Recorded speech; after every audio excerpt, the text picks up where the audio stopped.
What's going on, guys? So I'm in the process of finally building my new holding company, and I didn't think the business address would be so difficult,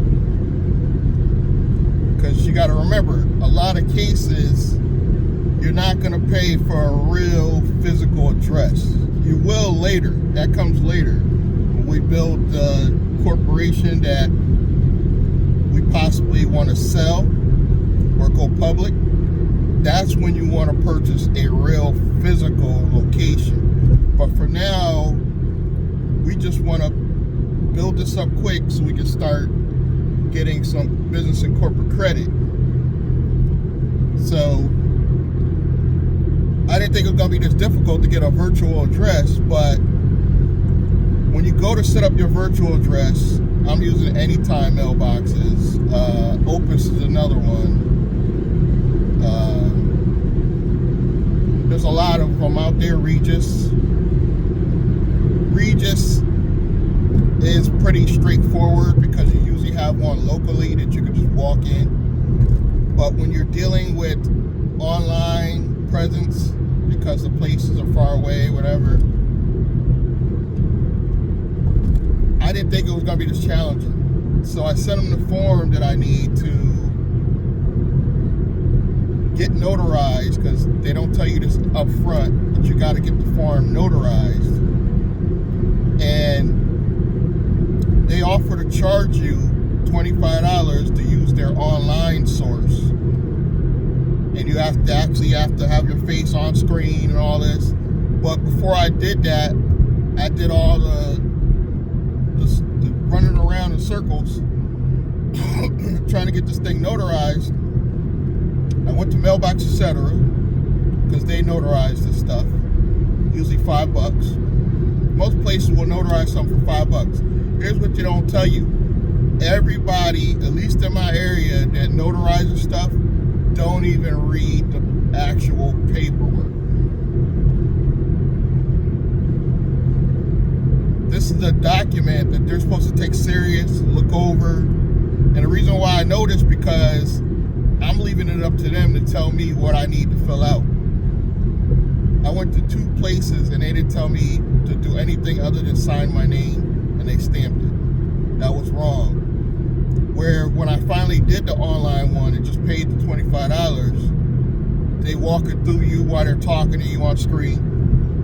So you gotta have an online presence. I wouldn't suggest doing it on the phone. I'm gonna suggest a laptop if you have a camera on your laptop. And good lighting, because I'm dark skinned, but in good lighting, you see I look brown skinned. So got that done. They confirmed it. You know, the online guy gives you the receipt, confirms it, everything. That's the one they recommended, Anytime mailbox. And do you know they still denied my paperwork? It wasn't the ID, wasn't the secondary proof of address. Is easy. That's the insurance policy. So they denied me again for no reason, because that's the company they recommended. So I had to get them on the phone, and then they finally confirmed it was approved. So this is going back and forth for a couple of days. So you really got to be patient when you're trying to do this stuff, because I was getting frustrated, but I still knew that this is part of the process. You got to get it, and this is one of the steps you got to take before you apply for your LLC. I'm going to say this again. This is one of the steps you should take before you apply for your LLC, because obviously you're going to use this address for your actual business address. Your registered agent is different. Your registered agent, they have another address. They have their own address. And we'll talk about that probably in the next video, because that's now there's only 2 more things I want set up, or maybe count these as 3, is you want to get your phone number,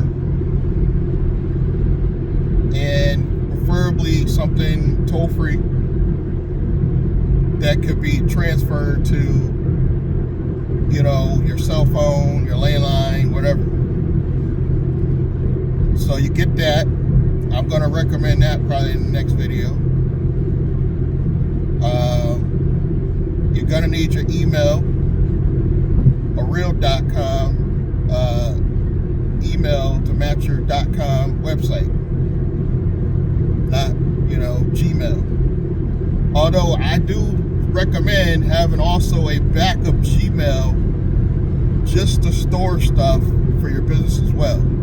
Like your cell phone company, they can get you don't have to give them your corporate email, you can give them their Gmail, stuff like that. And also good for linking to what you might use to build a YouTube channel to promote all this stuff. Gotta promote it. By the way, my 5 YouTube channels are thriving, they're growing slowly. Even though I don't get a lot of views, I'm getting exposure. I'm getting exposure for my business. So later when I want to do a video promoting something about my business, I have 5 channels. I'm not worried about AdSense money. It's pennies anyway. And I think a lot of you should not be focusing on AdSense money. It's cool if you want to set it up right. But remember, this LLC that I'm setting up can also be for your AdSense money to go to this business. That's okay. This is gonna be a small holding company, what I call a family LLC, your first starter LLC. But it's not gonna be the main company that you're gonna build later that you actually want to take public and sell. This is to get you maybe $500,000 in business credit. And then once you reach $500,000 with this LLC, then I say go build a C Corp, because these major corporations like C Corps.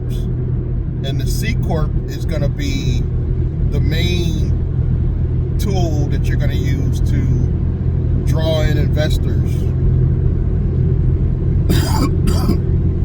And we'll go on to that later on down the line. But this is what I call your family LLC.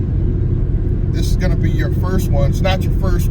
This is not my first one, but it's going to be your first business you're going to set up for your family. Now, why do you want to do this? I'm not a tax expert, disclaimer, not a professional in any way, but common sense will tell you that having a family LLC is going to save you in taxes. And if you set this up right, it's going to make money. It's going to make money. It doesn't have to make a lot of money.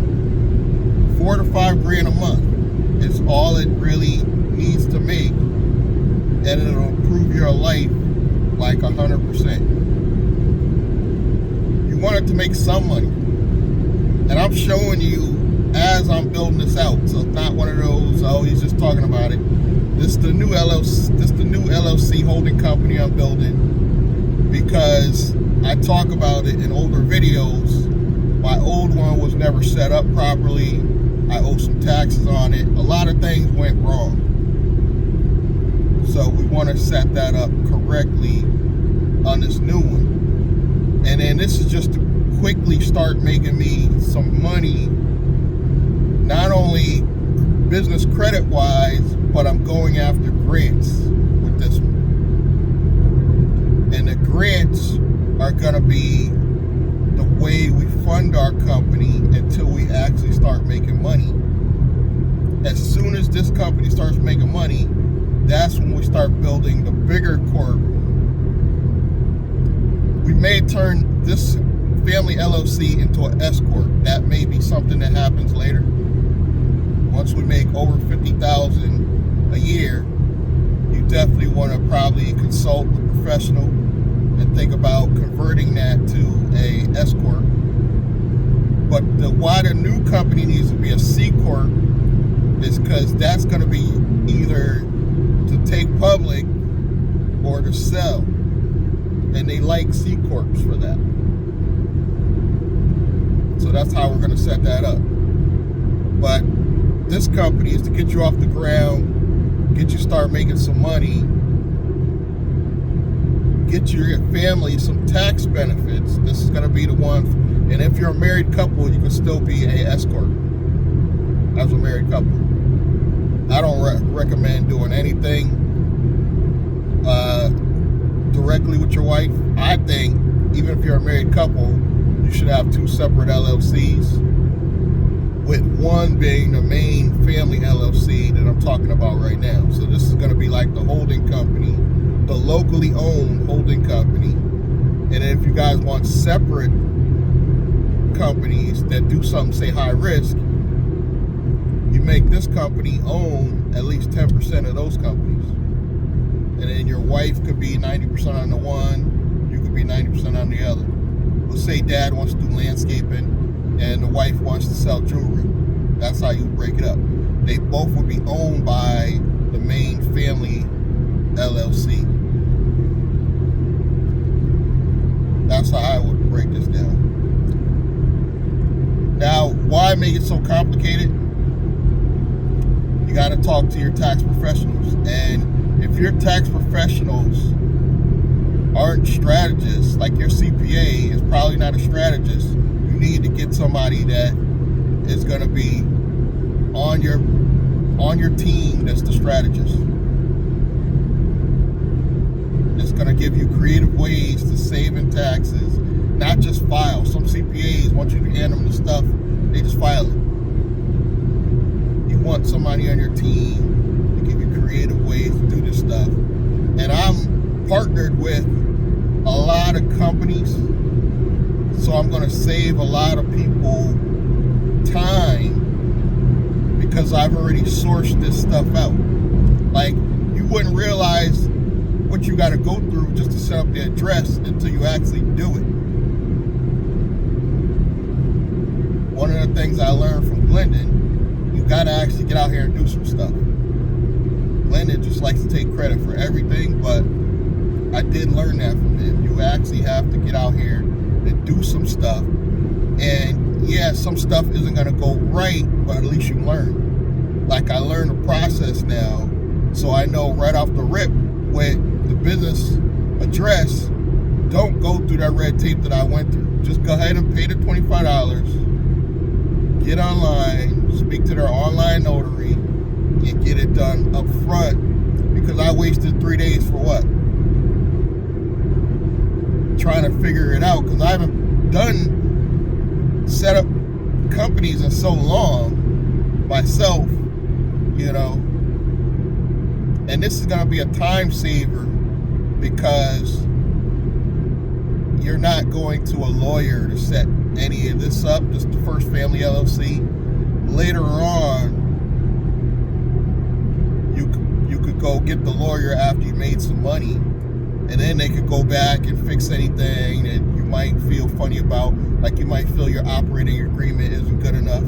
Have the lawyer or CPAs fix that later. This is just to get you up and running, start making some money. You're going to put all your money into this, all your side hustles. Like, the money I make from renting rooms, that's going in this. The money I make from Uber or Lyft, that's going in this. The few dollars I make from referring companies online, that's going in this. And I'm not making a large amount of money. I mean, total, I probably make myself right there that I'm telling you guys you need to be. I'm probably right at $5,000 a month. You know, so it's not like I'm balling out. But that's going to be enough once it goes through this new business account that I'm going to go set up. That right there will be enough proof of income after 3 months to go after funding. Just based on company's revenue, and then my personal credit score. The credit repair is working, guys. I don't know if I told you recently, but I've been doing my own credit repair using AI. There's an AI credit repair company. I'll tell you the name of the company, Credit Visio. You know, sign up for it. It will fix your credit, slowly fixing my credit, and then I'm paying some stuff off. So now that I'm about 680, you know, all the funding I did back for the old company tanked my score a little bit. Now, rebuilding stage. And the reason why I'm rebuilding, because I'm going to guarantee the first couple of rounds of business credit on this new company. So my personal credit really should be no less than 720 when I pull the trigger. Right now, I'm about 680. I expect to, by the time I have this LLC up and running, to be at a 620, which will probably be in maybe 30 days or less. Because I'm working on some stuff as we speak. So by the time this company is fully set up, you know, I set up the business address. Now we're going after the phone number. I got a company for that. I don't want to tell it in this video, but I got a company for that. We'll see how that goes, because there's a lot of them out there. And I'm going to be giving referral links as we go through this. I'm going to make a business checklist that I'm going to give for free. If maybe by the time you see this video, hopefully it will be there. Business checklist below. It's going to have all the companies I'm using with my referral link. You help my company out just by giving me a referral, so I'm giving you something for free. So it'll be a whole checklist. This, that, this, what I'm using for this, what I'm using for this. And hopefully that's going to help you, you know, save a lot of time looking these companies up, because you could Google all of this stuff one at a time, but then you got to figure out which one to go with. It's just easier sometimes if somebody just tells you, oh yeah, just use this company, use a company. And usually I'll have more than one option. Usually. And it helps me out to help you guys out. So that's why I'm going to be offering that checklist for free. And I'm probably just going to ask for a email, and that's it. So I can maybe send you an email about something we're doing in the future. But that's it. It'll be give me your real email, and then you'll be able to access that checklist. And hopefully the checklist will keep growing, because there's still a lot of companies. And I'm going to be showing you how to market your company. I'm going to be showing you where to go to get funding. All the sources I go to get funding, I'm going to tell you guys about it too. So as I'm going on the journey of setting things up, going after funding, you guys will reap the benefits of watching, seeing where I'm going, sign up for the same companies, and get funded. And I can tell you right off the rip, I would like to see everyone come in at no lower than 680, but let me tell you, a lot of people, I get the struggle now, because when I was in the 500s, I didn't know I was in the 500s because I didn't understand credit, you know. And I was in my 30s too. That's what's crazy about this. I was in my 30s and I didn't understand credit. And I gave some mortgage company my Social Security, and he ghosted me. You'll find that a lot of companies, if they run your social and it's below, say, a 640, you will get ghosted. They won't even bother calling you back. They won't even bother calling you back. I thought that was like unprofessional, but I'm talking about companies that you expect top tier professionals professionalism will ghost you because your credit is so bad. So before you even think about getting funding, and it's not that bad, you won't have to PG forever. You might have to PG your first $250,000, which is a lot more than what it really is. You know, couple credit cards, 5 credit cards, for what, 50,000? You could do that with a PG and never have to PG for your company again, because it has, if you're using the credit properly, you're paying it off properly, your company now has enough trade lines to fund itself. You get 1 car loan under your business and probably 5 credit cards, and you probably will never have to PG again. And you have your company making anywhere from preferably $10,000 a month, preferably, but bare minimum 5, you are, congratulations, you're there. And some of you there right now, but you got bad credit. You're making that amount of money. There are special loans that you could get just based on your business revenue, but you better have a good plan for that money to make you more money and fix your credit. Even if you don't need it, at some point you should want your credit to be no less than 780 at all times. Your personal credit at all times, because banks are still there's still gonna be companies that are gonna soft pull you. Even if they base it on your credit, you're still gonna get soft pulled on the personal side. And it helps if you're at 780. And then you gotta remember, once you get to the real corporate structure, the C Corp structure, you're gonna have at least 3 officers that are also gonna PG in the beginning on that company.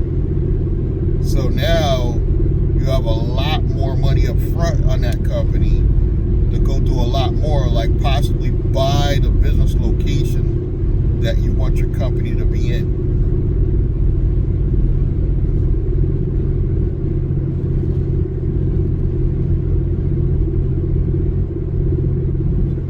And I'm so tired of hearing people, okay, you go out and do that and then talk about it.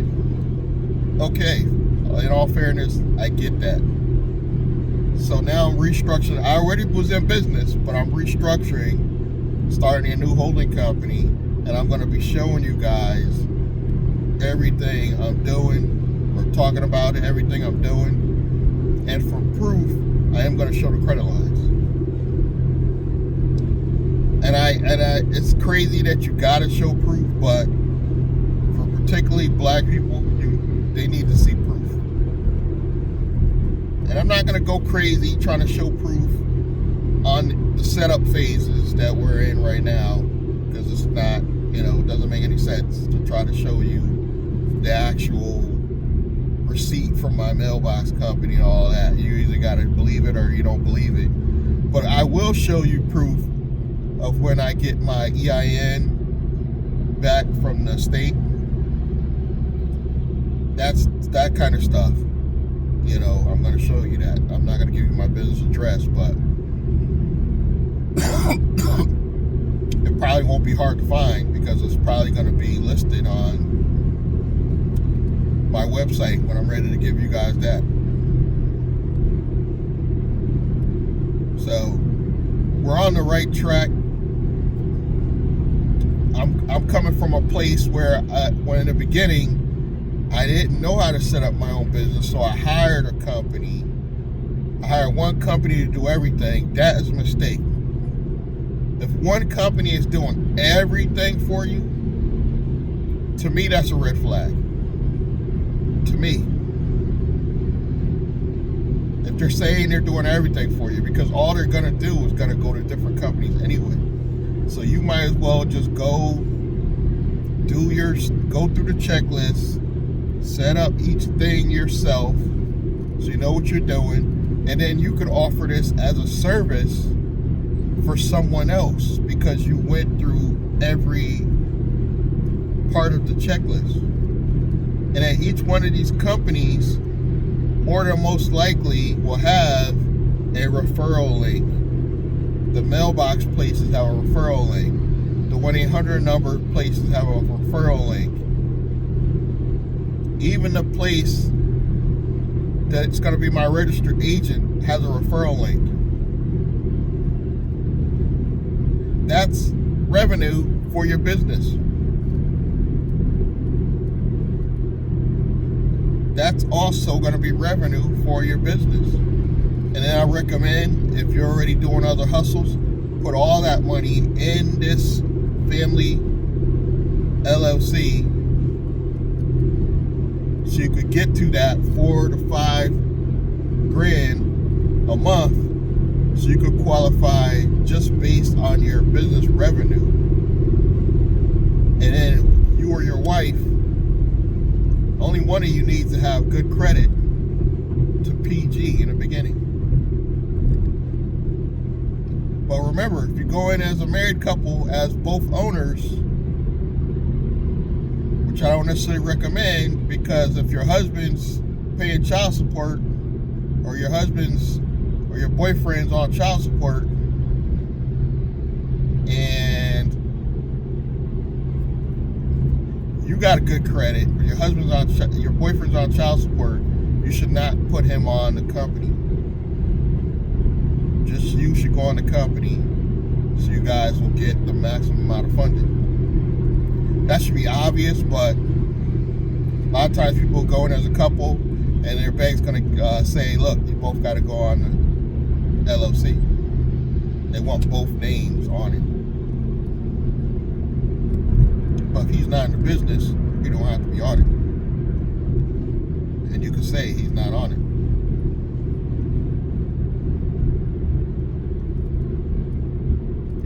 I don't know why there's so much traffic today. Wow, it's Saturday, but I didn't expect this much traffic. But I'm really positive this year going in, because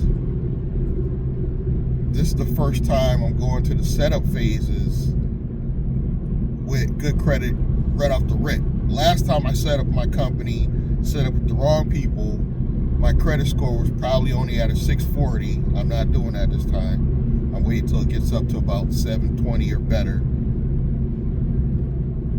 And I'm going to try to get a grant up front for cash flow. And what we're going to do with that is open bank accounts under the company name.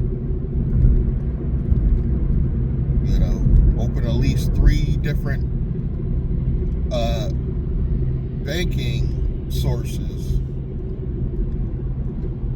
You want to have one of your main tier source, which is a regular bank that you can walk in and deposit cash. You want obviously your fintech bank,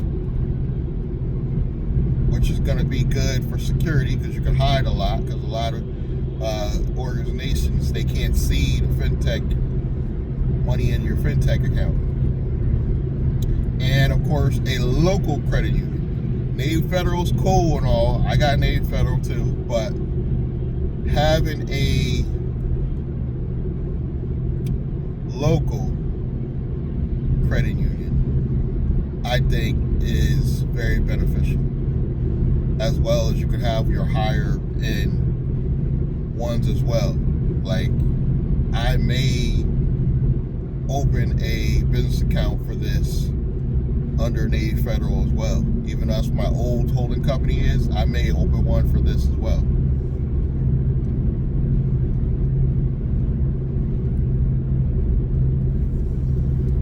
So that's where we're at. You know. Oh, video, and we're going to get to, obviously, we're going to go into individual sessions on payroll, because obviously if you want to get a car loan or something like that, you want to have pay stubs, and I probably will get signed up with one of these payroll providers for that reason, so I can have pay stubs for obvious reasons. Like if I buy a house in my name, I will have pay stubs.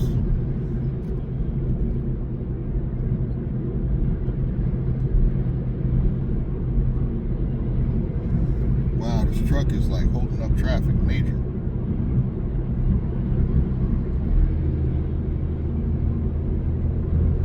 Alright guys, I hope you learned something. If you didn't learn something, you're more advanced than I am. Congratulations. And you don't have to comment anything negative. You could just leave the video. But if you have positive stuff to say, please put in the comments. Subscribe, like, comment, share the video. And I'm going to see you guys in the next one.